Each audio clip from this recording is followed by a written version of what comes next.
acontece Nas melhores nas famílias, melhores famílias, né? Acontece sempre, né? E hoje nós vamos estar falando, não sei porque não apareceu, o título Sobrevivendo à Crise Existencial. E a gente já podia até encerrar a palestra, sim, porque a Ana explicou o que é a crise existencial e falou como sair dela. Então, quem não escutou, então agora vai poder escutar, que eu vou falar de novo, um pouquinho mais longo, porque ela já falou tudo isso. Se vocês prestarem atenção, ela falou tudo o que nós vamos falar agora nesse assunto, né? E é interessante esse tópico, sobrevivendo à crise existencial, porque muitos de nós estamos passando por essa crise, às vezes sem se dar conta. Talvez um desânimo, uma tristeza, que não é passageira, que fica ali o tempo todo, uma falta de energia, uma falta de motivação, como se nada mais fizesse sentido ou nos desse a vontade de fazer alguma coisa, né? Não há aí um propósito, parece não haver um propósito na nossa vida. Mas eu gostaria de, antes de falar sobre isso, de trazer uma pequena diferença.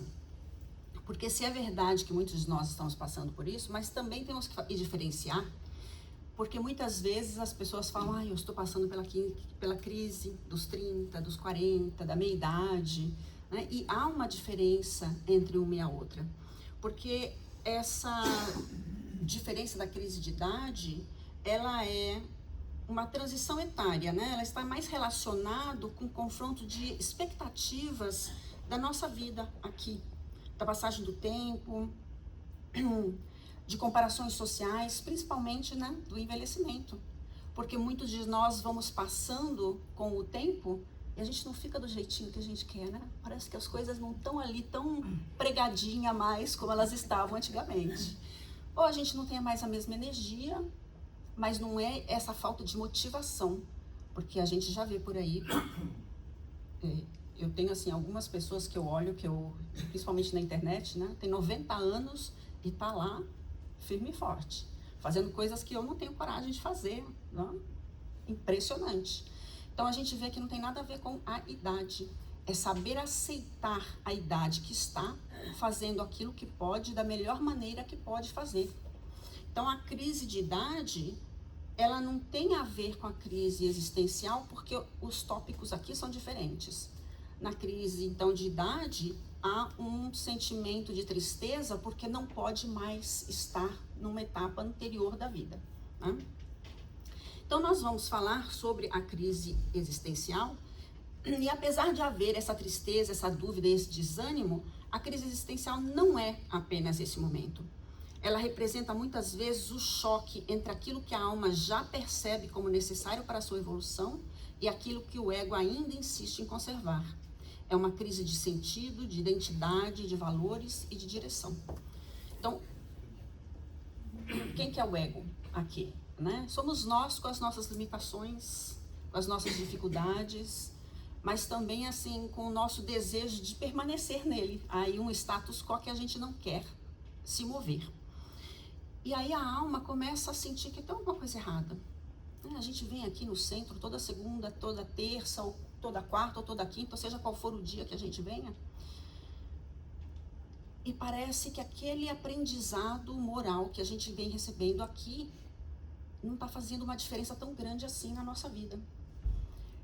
E às vezes o passo é difícil, porque a gente tem que deixar para trás aquele homem velho que foi citado aqui, e que às vezes a gente fala, puxa, mas eu estou certo.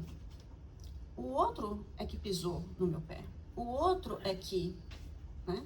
Então a gente começa a duvidar da própria experiência de aprendizado que nós estamos tendo. E ela é uma crise de sentido porque nós precisamos ter um propósito de vida, um propósito da nossa existência. Que a vida não se resume somente ao trabalho, a produzir, a consumir, né? Ela tem muito mais do que isso. E aí aquela pergunta, por que eu estou fazendo isso? Por que eu estou vivendo? Essa é parte dessa crise existencial. qual o propósito disso tudo? Então a gente já começa a duvidar de que aquilo que nós estamos vivendo, experienciando, tenha de fato um sentido. Mas ela é também uma crise de identidade, porque muitas vezes nós colocamos naquilo que nós fazemos como a nossa identidade. Eu sou um profissional bem-sucedido, eu sou um empresário, eu sou um supervisor, eu sou um pai, eu sou uma mãe. E aí o tempo passa e por alguma razão qualquer a gente perde o trabalho, o filho cresce e vai embora, ou qualquer outra que seja a identidade que nós tenhamos abraçado, por alguma razão ou outra ela deixa de existir. E aí, quem que eu sou sem isso? Hoje em dia se fala muito do ninho vazio, né? Que é uma crise, é a crise do ninho vazio. Então os filhos vão embora e fica lá o pai e a mãe sem saber o que fazer. E como eles passaram a vida se dedicando aos filhos, agora às vezes não há nem sequer uma sintonia entre o próprio casal. E aí nós estamos ouvindo falar de pessoas que já quase mais para o final da vida do que para o início, se separando porque não tem intimidade, não tem o que fazer, não tem o que conversar. Passaram o tempo olhando para outras coisas que eles identificaram como sendo as suas identidades, e agora o que eu faço além disso? Essa é a pergunta. Mas também é uma crise de valores, porque a pessoa começa a perceber que os valores que orientavam a vida antes, agora já parece que não são suficientes, ou que foram ilusórios. Então, sucesso para quê? Dinheiro para quê? Reconhecimento para quê? Nós começamos a perceber que o prazer, ele não é plenitude. Esse prazer momentâneo que nós vivemos e que a gente corre atrás dele, não é perene, não é aquela coisa que fica e que eu estou satisfeita amanhã com tudo que eu fiz prazeroso de hoje. Eu tenho que repetir tudo outra vez. E a distração não é paz. Qual que é o maior problema que nós estamos experienciando nos dias de hoje? É a distração. Então a gente não tem paz. A gente se distrai, e na hora que a gente não consegue mais se distrair, nós não estamos bem conosco mesmo. E que controle não é segurança, que consumo não é preenchimento e que aprovação não é amor. Quantas vezes nós buscamos por aprovação? E isso não tem nada a ver com o amor, que é aquilo que de fato nos preenche. Então há uma desorientação interior. E a crise também abala a direção da vida, porque a gente perde aquela clareza de para onde que nós estamos indo, o que nós realmente desejamos, o que realmente é importante na nossa vida. A direção antiga, ela era baseada em expectativas, em necessidades de aprovação. Então agora há um convite à revisão da rota existencial. Há uma interrupção necessária e um reajuste espiritual. Perdão. Aqui eu já passei por todos esses, né? Então, sentido é o ser humano que precisa sentir que sua existência possui significado.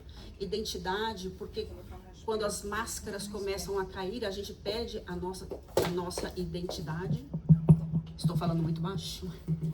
E valores, porque a pessoa começa a perceber que muitos dos valores que orientavam sua vida agora não são mais suficientes, e de direção, porque a pessoa pode continuar funcionando externamente, mas internamente ela se sente perdida. Então essa crise existencial, ela também é chamada de vazio existencial, né? Quando a alma perde o seu sentido, a sua direção, a sua identidade. E o vazio existencial, ele não nasce apenas da falta das coisas, é muitas vezes o contrário. Nasce do excesso de estímulo, excesso de ambição, excesso de ruídos, exigências, distrações.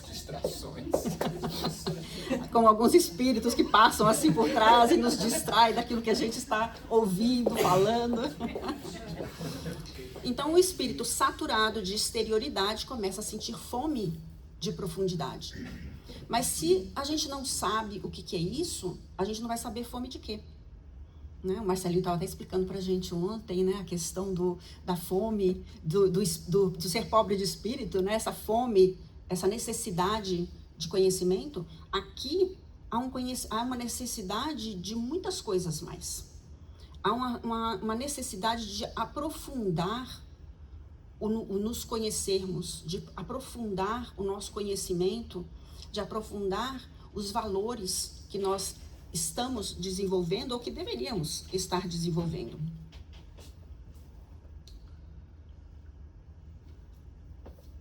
E a crise atual, ela não é só individual, ela é também da humanidade. Porque, obviamente, eu não consigo mais fazer uma palestra sem falar de regeneração e sem falar dos seres perfeitos. Não sei por quê, mas toda a palestra minha eu não programei e ela sai, porque não tem jeito de não falar mais sobre isso. Como é que nós vamos falar sobre uma crise de humanidade e não falarmos desse processo que nós estamos passando? Né? O que é esse processo que nós estamos passando nesse momento? Se não a separação do joio e do trigo. Quem vai para trás não porque a gente não retrograda, né? Mas quem fica em provas e expiações e quem fica em regeneração. E para ficar em regeneração, nós temos que fazer algumas mudanças drásticas. Aí eu estava pensando, né? Falei, quanto de mudança será que a gente tem que fazer? Aí eu estava pensando, são 5 mundos, 20, 40, 60, 80, 100.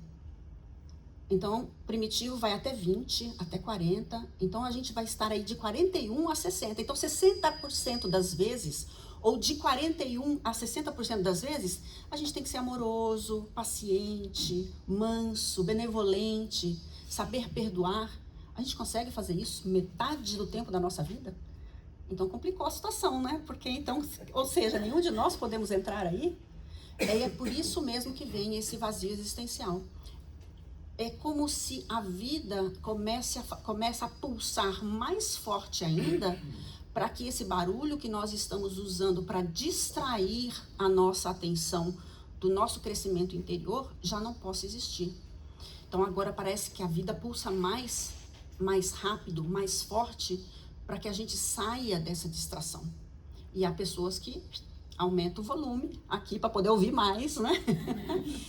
Só que é um ouvir de coisas desnecessárias, é ouvir barulhos e coisas que não levam a lugar nenhum. Então a gente precisa diminuir esses barulhos, esses ruídos de lá de fora, para que a gente possa de fato olhar aqui para dentro. E isso está acontecendo, não é só individual, é cada um de nós conosco mesmos, mas também como um todo, a Terra como um todo.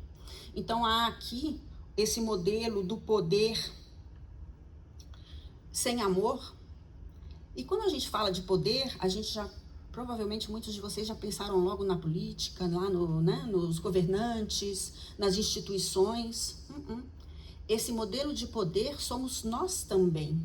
Porque cada vez que a gente trata o outro como se ele soubesse menos do que nós, ou que ele tem menos direitos do que nós estamos incorrendo nesse modelo de poder sem amor. E às vezes é tão sensível assim que a gente não se percebe a um primeiro momento. Mas pensa um pai ou uma mãe que fala, não, você vai fazer isso porque eu estou mandando, é um poder.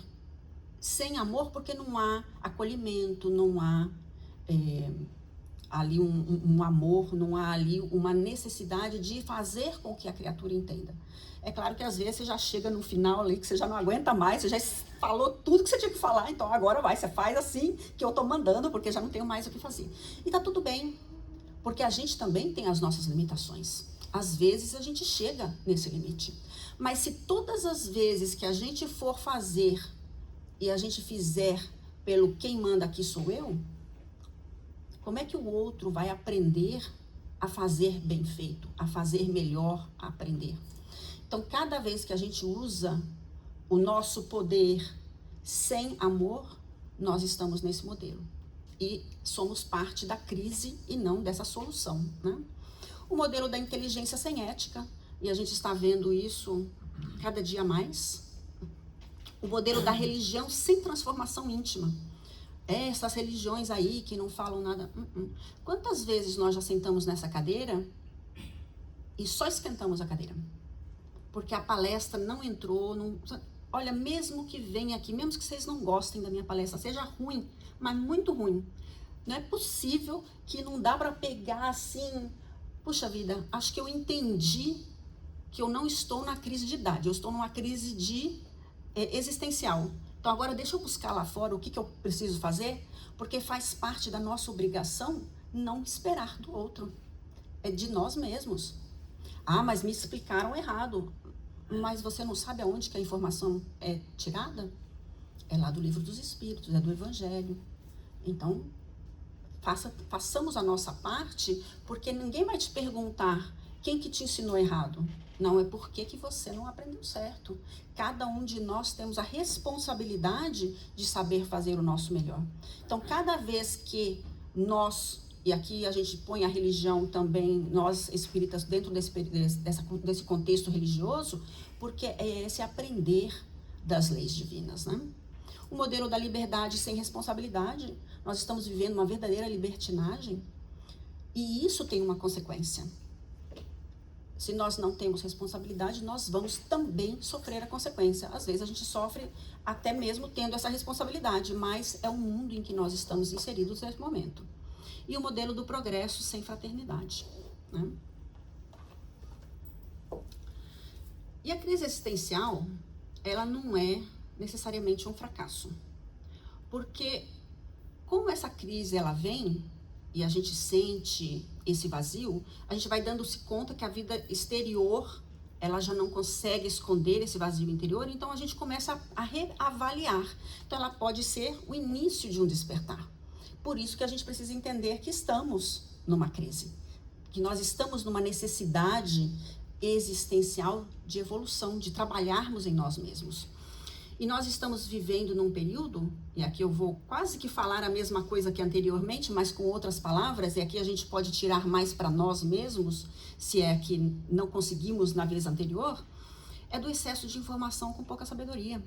Quantos de nós somos doutores de dieta, de exercício, de todos os modelos possíveis e imagináveis de como fazer as coisas, quando na verdade a gente sabe tão pouco? Já diziam lá, né, o Sócrates, só sei que nada sei. E ele foi considerado um dos homens mais inteligentes pelas pitonissas. Mais sábios, né? Os sábios da época. Então, eu só sei que nada sei, porque o pouco que eu sei, tudo que eu sei é pouco frente ao muito que ainda há para aprender. Então, nós temos que ter fome dessa sabedoria, porque ler os highlights lá, a gente ler só as chamadinhas, não é suficiente. E eu confesso, guilty, porque muitas vezes eu dou uma passada bem rápida no que está acontecendo pelo mundo, só pelos highlights lá. E não vou para tentar entender por que essa guerra está acontecendo, por que um fez uma coisa, o outro fez a outra coisa. E às vezes a gente precisa também se afastar, porque é tanto lixo, né, que a gente também precisa tomar um tempo. Mas temos que ter sabedoria, principalmente se a gente for opinar em coisas que a gente não tem conhecimento, né? Muitos contatos e pouca intimidade. Quem tem grupos de WhatsApp aqui? Não sei vocês, mas a gente, né, tem um monte, que são os grupos disso, os grupos daquilo. E fora os contatos normais que a gente tem fora dos grupos. Com quantas dessas pessoas a gente conversa? Com quantas dessas pessoas nós saímos com elas? Quantas dessas pessoas a gente sabe o que é que elas estão atravessando no dia a dia delas? Não dá para saber de todo mundo. E o WhatsApp foi uma coisa fantástica, porque permite essa conexão. Mas se a gente se permite não entrar na vida do outro, não no sentido negativo da palavra, mas de estar presente, então para quê?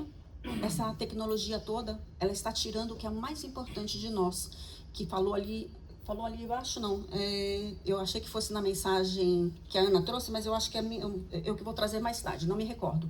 É o social, é esse contato de um com o outro, para que você passe para mim o que você já sabe e eu passo para você o que eu sei. E juntos vamos caminhando para aprender cada vez um pouquinho mais, né? Aí eu vou fazer um pouquinho da propaganda de sábado, pode? Nem perguntei antes se podia ou não fazer. Oficina da Virtude. Primeiro, que se fala de moral, né? Se fala de autoconhecimento, que a gente vai falar sobre ele ali um pouquinho mais tarde.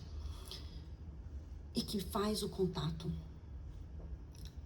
Que coisa chata a gente estar online o tempo inteiro, né? Que maravilha que é nós podermos estar aqui, porque como é que você vai trocar energia, vibração?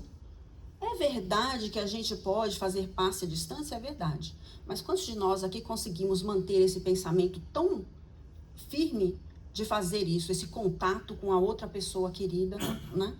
Ali só pelo pensamento. Há que ter esse contato físico. Liberdade externa e prisão emocional. A mesma coisa sobre o que nós estamos falando desse excesso de liberdade, que hoje em dia já é uma libertinagem e que há consequências para cada uma dessa liberdade extrema. Já disse Paulo de Tarso, tudo eu posso, mas nem tudo me convém.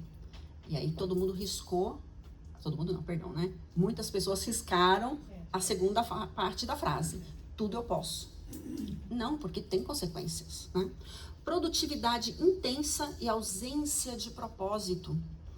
Nós corremos, parecemos um hamster. A gente não sai do lugar, né? Parece que a gente está naquela rodinha. Já sentiram assim? Já chegaram no final do dia, cansado, exaurido? Nossa, não fiz nada. Como assim?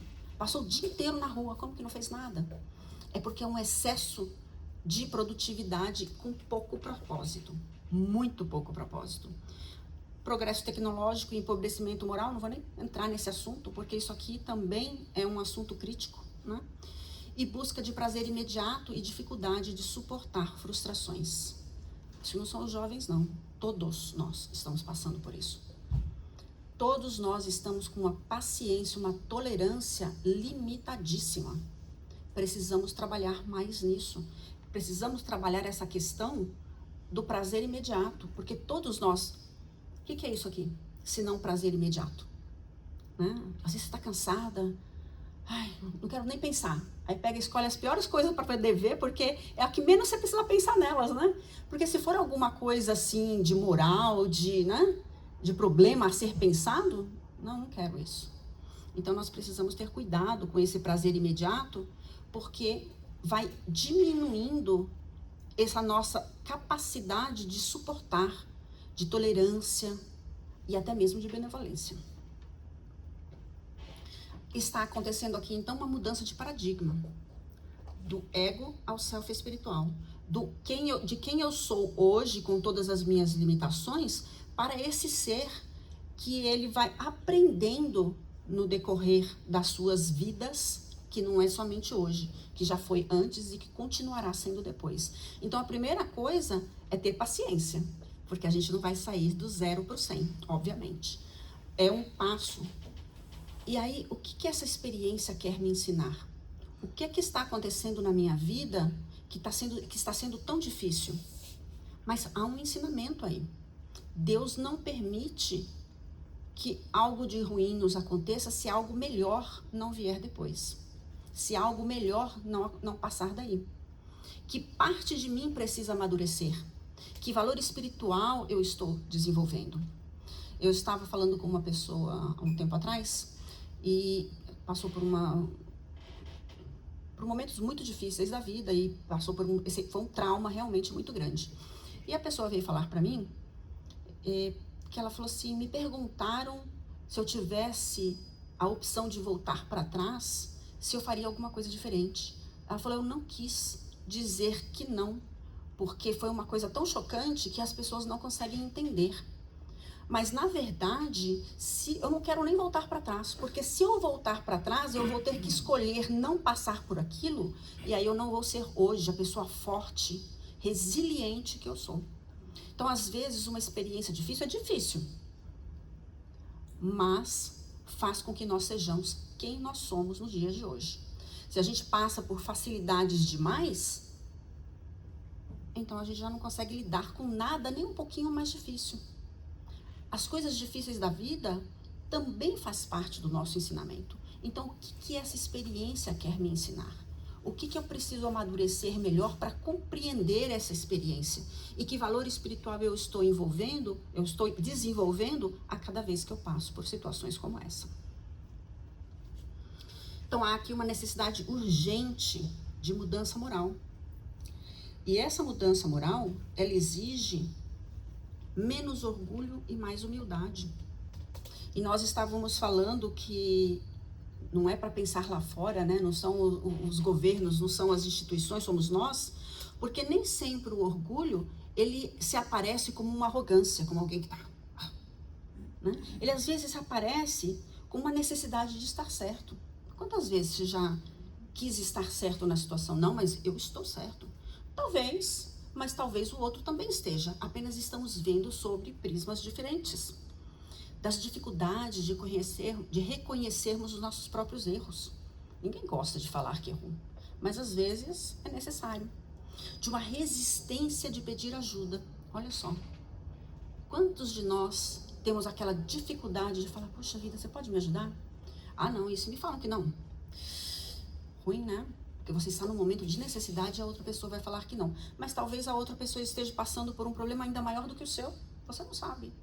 Ou talvez ela seja ruim mesmo, mas problema dela, não é seu, né? Então a gente precisa também saber pedir ajuda. Aliás, quando a gente vai passar por um questionário psicológico, é uma pergunta que eles fazem. É difícil para você pedir ajuda? É fácil para você ser ajudado? Porque não é só pedir ajuda, às vezes ser ajudado também é difícil. Você se sente menos. E não tem nada a ver. Não tem nada a ver aceitar ajuda e ser menos. Então a humildade, ela não é diminuir-se, mas é enxergar-se como nós realmente somos. O que é que nós precisamos? Ser humilde é compreender que ainda estamos aprendendo. Que podemos nos equivocar, que precisamos uns dos outros. E que a verdade é maior do que as nossas opiniões. Porque a verdade é que nós não sabemos de toda a verdade. Então, um pedacinho que a gente sabe, a gente pode falar que sabe. Mas se o outro está falando dessa mesma verdade por um outro ângulo, estamos os dois falando da mesma verdade, sem que nos demos conta disso. É aquela história do elefante, né? Dos cegos tocando o elefante. Vocês se recordam dessa história? Um toca a perna, o outro a tromba, a outra a orelha, e ninguém consegue identificar que é um elefante, até mesmo porque nunca viram um, mas cada um acha que está descrevendo o elefante exatamente como ele é, e está descrevendo só uma parte dele. Menos julgamento e mais compaixão. Difícil não se julgar, né? Mas quando nós estamos julgando, normalmente nós estamos julgando o comportamento, sem pensar nas dificuldades, nos traumas, nas dores silenciosas, nas provas reencarnatórias, nas limitações, inclusive emocionais. Então, quando nós julgamos, nós esquecemos a nossa própria condição também de necessitados, também de espíritos imperfeitos, e vamos ver o erro do outro.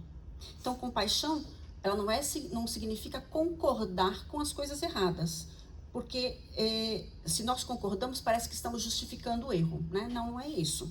A compaixão, ela nasce quando nós percebemos que todos nós estamos caminhando, cada qual em seu grau evolutivo, aprendendo através das próprias experiências. Então, quando nós percebemos que todos nós estamos caminhando, cada um de nós com o nosso grau evolutivo, e que estamos aprendendo através das nossas próprias experiências. Se a gente conseguir entender essa frase e aplicá-la, a gente vai julgar menos, porque aí eu vou falar, puxa vida, o que será que essa criatura está passando ou já passou para fazer as coisas que está fazendo? Normalmente, quando você conversa com pessoas diferentes, você vai ver que cada uma delas tem uma história para contar. Você pega uma mesma família, 4, 5 filhos, e você conversa com cada um deles, mesmo pai, mesma mãe, mesma vida na mesma cidade, e elas vão te passar uma experiência diferente. Você pega gêmeos e eles vão passar uma experiência diferente. Eu fiz um barulhinho aqui, né? Menos imediatismo e mais responsabilidade. Nós já falamos disso. É que a evolução, ela exige paciência, perseverança. E o que está acontecendo agora? É que nós estamos querendo colher antes de plantar. Nós estamos querendo resolver antes de compreender e receber antes de oferecer. Nós queremos tudo para ontem, né? Nós estamos entrando nesse desespero de conseguir tudo. Eu achei essa frase ótima, nós queremos colher antes de plantar. E é verdade, porque a gente vai plantar, quantos meses mesmo vai até que eu consiga colher o que eu quero? E isso vai dando aquela preguiça, né? Não sei se vocês já tiveram a oportunidade de ler o livro Libertação. É um livro é uma história só em vários capítulos. E é muito interessante porque eles vão tentar, né, resgatar um espírito que está causando muito mal, porque ele é um dos dirigentes da Cidade Estranha. Agora é interessante porque o mentor lá, o instrutor do André Luiz, porque o André Luiz obviamente tem que estar presente, né? Eu falei o livro Libertação e não falei de quem que era, né? Do André Luiz. Então aí você já começa a entender o que significa tudo isso. E é muito interessante porque no início do livro a gente já até sabia, mas a gente falava, meu Deus, como é que a criatura aguenta ver a filha sendo obsediada dessa maneira e não faz nada? Mas estava fazendo. Estava conhecendo os obsessores, estava fazendo-se presente na vida deles, compreendendo a situação que eles estavam passando, ajudando-os primeiro, para depois finalmente ir para quem ele queria ajudar, que era a filha dele. E que depois que ele ajudou a filha dele, mais um tanto, agora vai ser ajudado aquele que é da Cidade Estranha. E a gente quer tudo para ontem. Não, vai na reunião mediúnica, tira esse espírito que está me incomodando. Mas está incomodando por quê? De duas, uma. Ou você tem uma história anterior com essa criatura, ou você abriu as portas. Porque não tem espírito que consiga te obsediar se ela não tiver ali em você uma porta aberta. Se você não tem um pensamento que aceite a influência desse espírito. Então não é simplesmente ir lá, tira o espírito, joga ele lá no umbral e agora eu estou tranquila e calma. Não, é o que eu preciso fazer para resolver esse problema. É fazer ou esse perdão, esse trabalho de reconhecer que eu fiz alguma coisa errada, se é que foi o caso, ou o que é que eu preciso trabalhar em mim para não permitir acesso, né? Então, isso é bastante interessante. Qual é a minha responsabilidade? Então, a responsabilidade espiritual nos ensina a assumir as consequências de nossas escolhas e construir conscientemente o futuro que nós desejamos. Somente nós mesmos podemos construir o nosso próprio futuro, né? Menos vitimismo e mais consciência. A Ana falou sobre vitimismo. E quem de nós já não teve em algum momento aquele momentinho de vitimismo? Ai, coitado de mim, né? Talvez até não tenha verbalizado dessa maneira, mas se sentiu, né? O outro vem e te pergunta, você tá bem? Ai, né? Porque já quer que o outro vai lá, te acolha. Tá certo, não tem problema o outro acolher, mas precisa, né, fazer essa caidinha vitimista. Então nós somos vítimas cada vez que nós cremos que a nossa felicidade vai depender do outro. Cada vez que o nosso crescimento depende das circunstâncias ao meu redor. Não, se essa guerra acabar, se a situação financeira melhorar, se. Só que não chega nunca, porque sempre vai estar acontecendo alguma coisa lá fora. Então o que é que eu posso fazer? E que a nossa paz depende do comportamento alheio. Não tem nada a ver. Você pode ter paz e o mundo estar acabando ao seu redor. E você está bem com você mesmo. Você está preenchido, fala, puxa vida, que tristeza que isso está acontecendo. Será que eu posso fazer alguma coisa? Ainda se oferece, né? Tá tudo despencando, mas você acha que talvez até possa ajudar também. Isso não significa negar injustiça ou sofrimentos, mas reconhecer que eu posso fazer alguma coisa. E a pergunta aqui seria, mesmo diante disso, o que é que eu posso aprender? Como que eu posso crescer e qual a minha responsabilidade nessa situação, se cabe? Mas é pensar como é que eu posso resolver. Lembra do exemplo que eu falei da pessoa em que ela passou por uma situação extremamente difícil, mas ela olhou para aquilo com outros olhos, claro, muito mais à frente, depois que já tinha passado tudo, mas ela olha para trás, ela fala, nossa, eu aprendi tanto daqui, não queria que tivesse acontecido, não desejo para ninguém, mas hoje eu sou outra pessoa, eu sou uma pessoa mais forte, mais resiliente, eu corro atrás, eu faço, eu aconteço. E eu não quero ser aquela pessoa que eu era lá atrás. Então, a experiência, por mais difícil que ela tenha sido, trouxe a ela um aprendizado. Então, o espírito amadurece quando deixa de ser apenas vítima dos acontecimentos e passa a tornar-se protagonista da própria evolução. Menos apego e mais confiança. E nós nos apegamos, né? Nos apegamos às pessoas, às posses, às expectativas. Você está bem financeiramente? Falou, meu Deus, perdi o trabalho, e agora? Como é que eu mantenho tudo isso? Então, a gente tem esse apego. E o apego nasce da perda, do medo da perda. E a confiança, ela nasce da certeza de que nada do que é verdadeiramente nosso pode ser perdido. Não é fantástico isso? Porque se você tiver realmente que continuar bem financeiramente, você vai conseguir construir tudo de novo. É que a gente não quer aquele processo, né? A gente não quer passar pelo processo. Então, a confiança é o aprendizado de caminhar sem precisar controlar cada passo do caminho. As coisas podem acontecer e ainda assim eu posso lidar com elas. Menos aparência e mais verdade interior, porque muitas vezes nós criamos personagens, a gente falou um pouquinho disso, né, da identidade, para agradar, para impressionar, para corresponder expectativas, para esconder vulnerabilidades. Quem gosta de se mostrar vulnerável? Mas quando a gente aprende que ser vulnerável é uma fortaleza, nossa, que diferença que faz.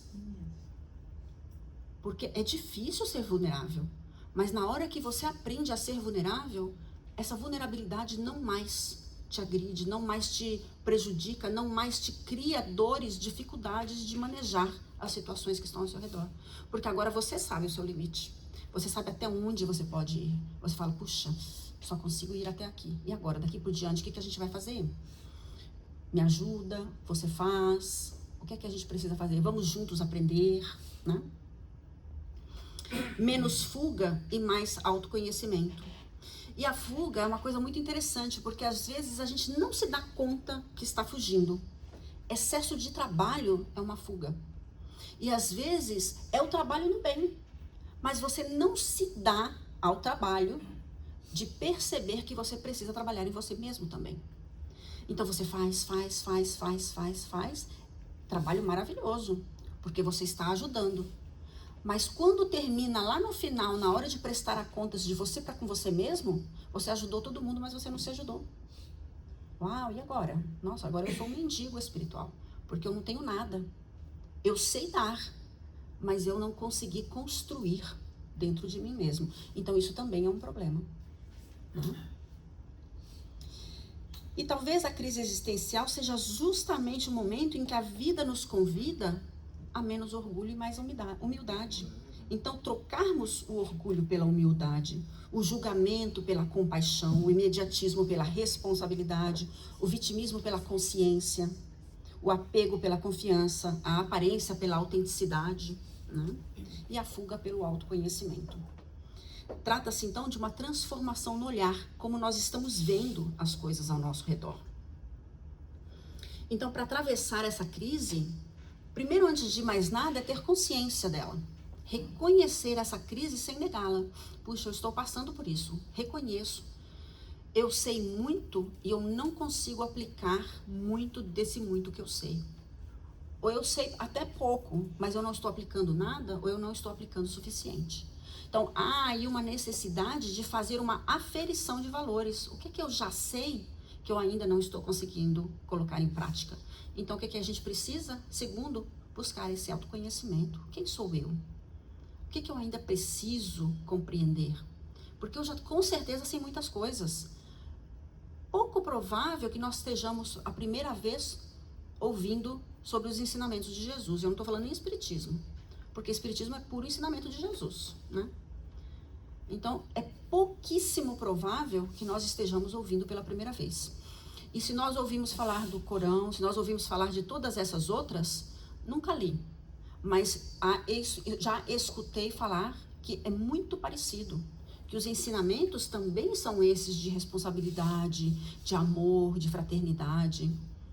E que muito pouco diferencia-se daquilo que nós estudamos.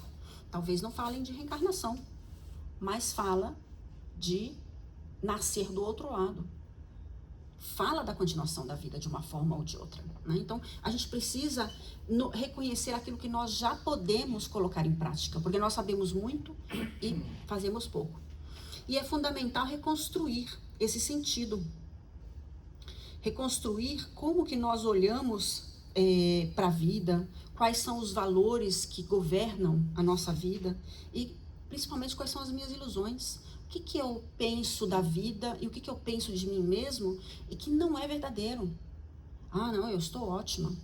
Ou então, hoje em dia eu já não escuto mais. Acho que a gente já falou tanto disso, né? Que ninguém mais fala, não, eu sou assim mesmo, fica comigo se quiser. Ou me aguente se é meu amigo, né? Meu amigo porque quer.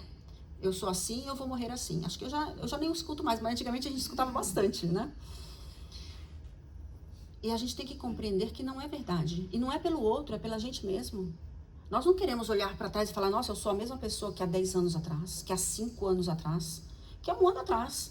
Você já mudar alguma coisa do ano passado para cá? É impressionante como a gente está mudando cada vez mais rápido. E vai ficar cada vez mais rápido.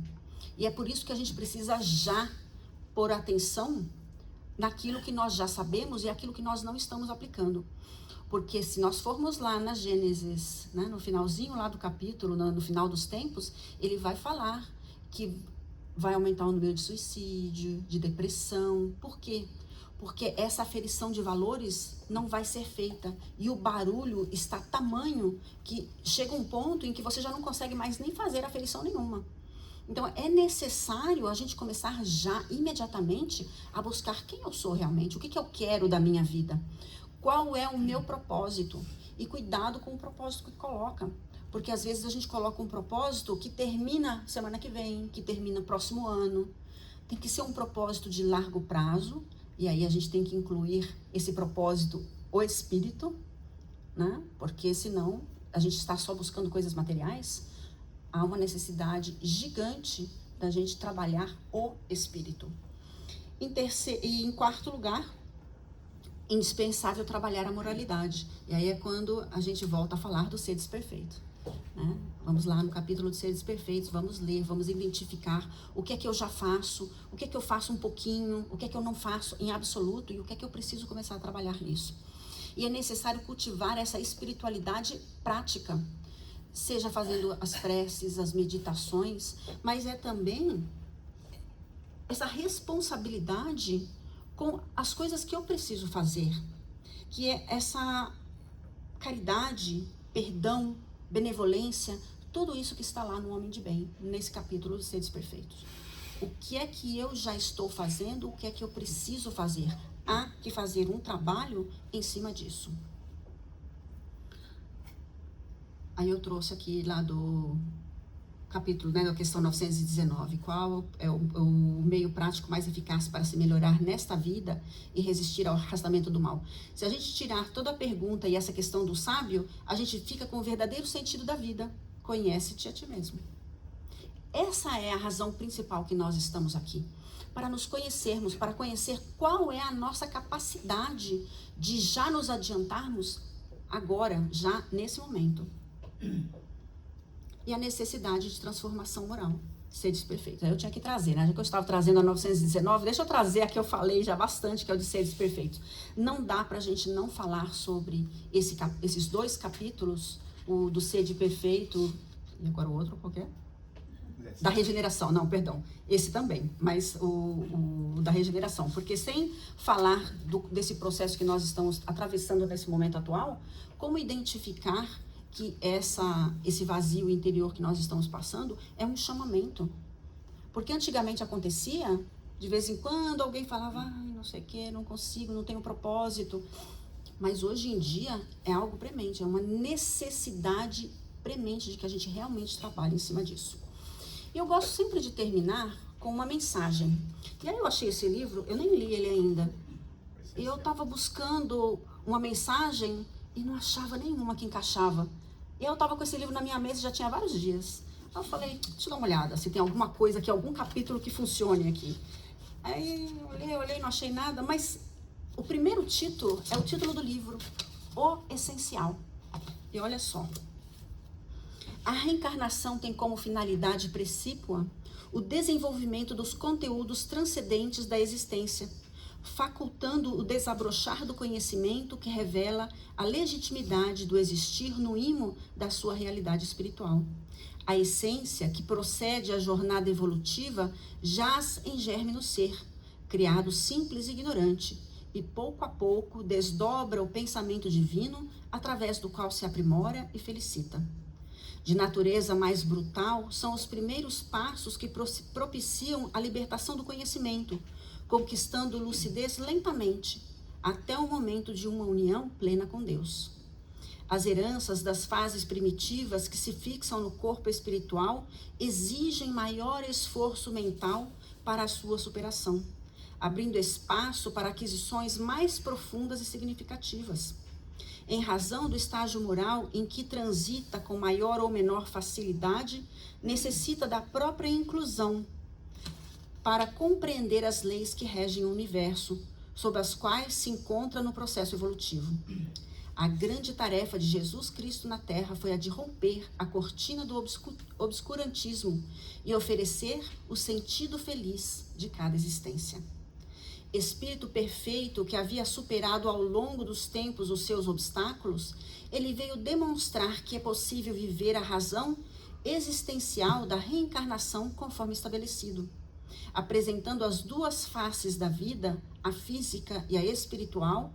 Ofereceu o tesouro do entendimento, da expressão orgânica ou material e da energética ou espiritual.